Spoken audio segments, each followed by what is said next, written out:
Sai, Shri Sai Satcharitra, Chapter 50. Chapter 50 describes the stories of Kaka Saheb Dixit, Sri Tembe Swami, and Balaram Durandar. Preliminary. Victory be unto Sai, who is the mainstay of the Bhaktas, who is our Sadguru, who expounds the meaning of the Gita, and who gives us all powers. O Sai, look favorably on us and bless us all. The sandalwood trees grow on the Malaya mountains and ward off heat. The clouds pour their rainwater and thereby cool and refresh all the people. The flowers blossom in the spring and enable us to worship God therewith. So the stories of Sai Baba come forth in order to give solace and comfort to the readers. Both those who tell and those who hear the stories of Baba are blessed and holy. It is a well established fact that though we try hundreds of means of sadhanas, we do not attain the spiritual goal of life unless a Sadguru blesses us with his grace. Hear the following story in illustration of this statement. Kaka Saheb Dixit. Mr. Hari Sitaram alias Kaka Saheb Dixit was born in 1864 in a Vadnagara Nagar in a Brahmin family at Khandwa. His primary education was done in Khandwa, Hinganghat, and secondary education at Nagpur. He came to Mumbai for higher education and studied first in the Wilson College and then in the Elphinstone College. After graduation in 1883, he passed his LLB and solicitor's examinations and then served in the firm of the government. Solicitors Messrs. Little and Company, and then after some time started a solicitor's firm of his own. Before 1909, Baba's name was not familiar to Kaka Saheb, but after that he soon became his great devotee. While he was staying at Lonavala, he happened to see his old friend Mr. Nana Saheb Chandorkar. Both spent some time in talking about many things. Kaka Saheb described to him how, while he was boarding a train in London, he met with an accident in which his foot slipped and was injured. Hundreds of remedies gave him no relief. Nana Sahib then told him that if he wished to get rid of the pain and lameness of his leg, he should go to his Sadguru Sai Baba. He also gave him all the particulars of Baba and mentioned to him Baba's dictum, I draw to me my man from far off or even across the seven seas, like a sparrow with a string fastened to its feet. He also made it clear to him that if he was not Baba's man, he would not be attracted to him and given darshan.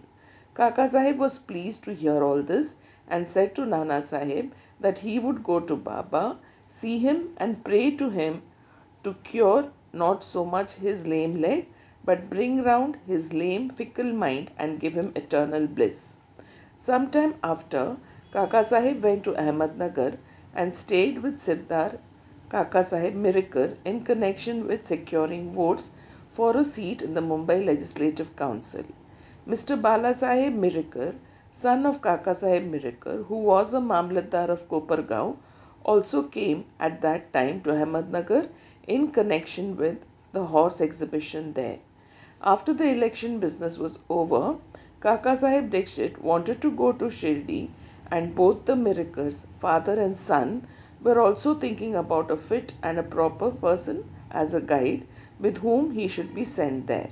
There, Sai Baba was arranging things for his reception. Shama got a telegram from his father-in-law at Ahmednagar stating that his wife was seriously ill and that he should come to see her with his wife.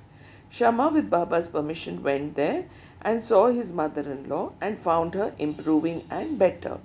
Nana Sahib Panse and Appa Sahib Gadre happened to see Shama on their way to the exhibition and they told him to go to Miraker's house, see Kaka Sahib Dixit there and take him to Shirdi along with him. Kaka Sahib Dixit and the Mirakers were also informed of Shama's arrival. In the evening, Shama came to Mirakers, who introduced him to Kaka Sahib. They arranged that Shama should leave for Kopargaon with Kaka Sahib by the 10 o'clock night train. After this was settled, a curious thing happened.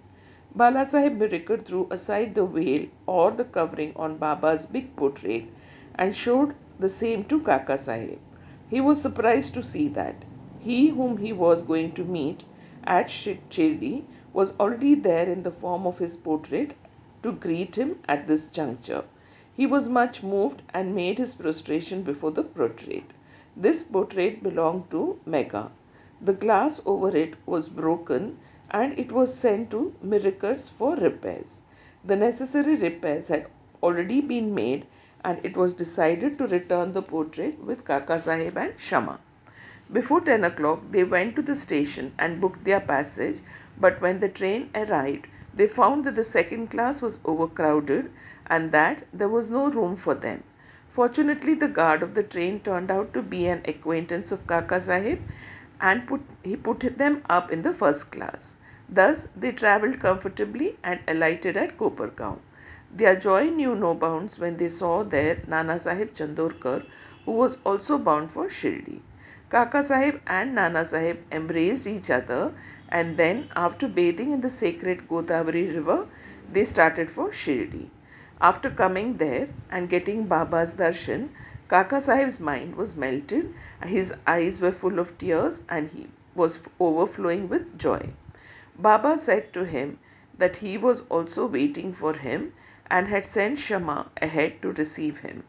Kaka Sahib then passed many happy years in Baba's company. He built a wada in Shirdi, which he made as his more or less the permanent home. The experiences he got from Baba are so manifold that it is not possible to relate them here. The readers are advised to read a special number of Shri Sai Leela magazine, volume 12, number 6 and 9. We close this account with the mention of one fact only. Baba had comforted him by saying that in the end he will take him in an air coach, that is, secure him a happy death. This came out true. On 5th of July 1926, he was travelling in the train with Hemant Pant and talking about Baba. He seemed deeply engrossed in Sai Baba. All of a sudden, he threw his neck on Hemant Pant's shoulder and breathed his last, and with no trace of pain and uneasiness. Shri Tembe Swami. We come to the next story, which shows how saints love each other with fraternal affection. Once Shri Vasudevnath Saraswati, known as Shri Tembe Swami, encamped at Rajmahendri on the banks of the Godavari. He was devout Orthodox Dhyani and a Yogi Bhakta of the Dattatreya. One Mr. Pundalik Rao, pleader of Nanded, went to see him with some friends. While they were talking with him, the names of Shirdi and Sai Baba were casually mentioned. Hearing Baba's name, the Swami joined hands with reverence and taking a coconut gave it to Pundalik Rao and said to him, "Offer this to my brother Sai with my pranam and request him not to forget me but ever love me." He also added that Swamis do not generally bow down to others, but in the case an exception had to be made. Mr. Pundalik Rao consented to take the coconut and his message to Baba. The Swami was right in calling Baba a brother, for as he maintained an Agnihotra day and night in his orthodox fashion, Baba too kept his Agnihotra, that is Dhuni, ever burning in the masjid. After 1 month, Pundalik Rao and others left for Shirdi with the coconut and reached Manmad, and as they felt thirsty, they went to a rivulet for drinking water. As water should not be drunk on an empty stomach, they took out some refreshment, that is chivda, flattened rice mixed with spice. The chivda tasted most pungent, and in order to soften it, as someone suggested, broke the coconut and mixed its scrapings with it. Thus they made the chivda more tasty and palatable. Unfortunately, the coconut turned out to be the same that was entrusted to Pundalik Rao. As they neared Shirdi, Pundalik Rao remembered the trust, that is the coconut, and was very sorry to learn that it was broken and consumed. He came to Shirdi and saw Baba. Baba had already received a wireless message regarding the coconut from Tembeswami and himself asked Pundalik Rao first to give the thing sent by his brother. He held fast Baba's feet, confessed his guilt and negligence, repented and asked for Baba's pardon. He offered to him give another fruit as a substitute, but Baba refused to accept it, saying that the worth of that coconut was far more than that of an ordinary one and that it could not be replaced by another. Baba also added, "Now you need not worry yourself any more about the matter. It was on account of my wish that the coconut was entrusted to you and ultimately broken on the way. Why should you take the responsibility of the action on you? Do not entertain the sense of doership in doing good as well as for bad deeds. Be entirely prideless and egoless in all things, and thus your spiritual progress will be rapid." What a beautiful spiritual instruction Baba gave. Balaram Dhurandhar. Mr. Balaram Dhurandhar belonged to the Pathare Prabhu community at Santa Cruz, Mumbai. He was an advocate of the Mumbai High Court and sometime principal of the Government Law College, Mumbai. The whole Dhurandhar family was pious and religious. Mr. Balaram served his community and wrote and published an account of it. He then turned his attention to spiritual and religious matters. He studied Gita carefully and its commentary, Dhyaneshwari, and other philosophical and metaphysical works. He was a devotee of Vithoba of Pandharpur. He came in contact with Baba in 1912. 6 months earlier, his brothers Babulji and Vaman Rao came to Shirdi and took Baba's darshan. They returned home and mentioned their sweet experiences to Balaram and other members.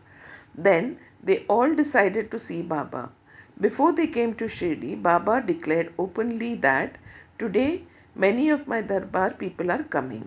The Dhurandhar brothers were astonished to hear this remark of Baba from others, as they had not given any previous intimation of their trip. All other people prostrated themselves before Baba and sat talking with him. Baba said to them, "These are my Darbar people whom I referred to before," and said to the Dhurandhar brothers, "We have been with each other for the last 60 generations." All the brothers were gentle and modest. They stood with joined hands looking at Baba's feet.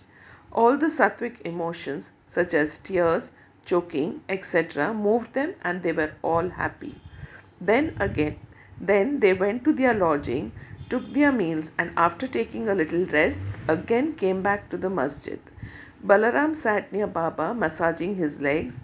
Baba, who was smoking the chilim, advanced it towards him and beckoned him to smoke it. Balaram was not accustomed to smoking, still he accepted the pipe, smoked it with great difficulty and returned it reverentially. This was the most auspicious moment for Balaram. He was suffering from asthma for 6 years. This smoke completely cured him of the disease, which never troubled him again. Some 6 years later, on a particular day, he again got an attack of asthma. This was precisely the time when Baba took his Mahasamadhi. The day of this visit was a Thursday, and the Dhurandhar brothers had a good fortune of witnessing the Chowdi procession that night. At the Aarti function in the Chowdi, Balaram saw the glow of Pandurang on Baba's face, and next morning at the Kakkat Aarti time, the same phenomenon, the same lustre of the beloved deity Pandurang was visible again on Baba's face. Mr. Balaram Dhurandhar wrote in Marathi the life of the Maharashtra Saint Tukaram, but he did not survive to see its publication. It was published later on by his brother in 1928. In a short note on Balaram's life given in the beginning of that book, the above account of Balaram's visit has been fully corroborated. Bow to Shri Sai, peace be to all.